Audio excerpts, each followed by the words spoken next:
ফেস্টার লেটে মারা এখানে কি করছে? বাতি জ্বলে না কেক কাটা হয়েছে ওই দাঁড়ারে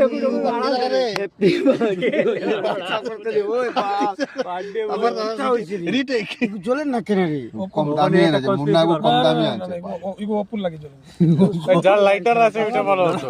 খারাপ কাপড় বউ কাঁদে আর বলছে কি লিখেছে রে? Birthday happy. হরনি বার্থডে লাগছে ওদিকে একটু আড়াল দে না বুড়বো ওদিকে বাতাস মারে তুই চুপ সর তো ওদিকে আড়াল দে দেখো না তোদের বম লাগাইতাম না কিটা লেখা সেকেন্ড ইয়োগো পড়ো HORNNY হর্নি বার্থডে কাপু হর্নি বলে এ রে মাই ডলারে আমি পাল ছুঁতাম ভিডিওটা অফ করে নাও।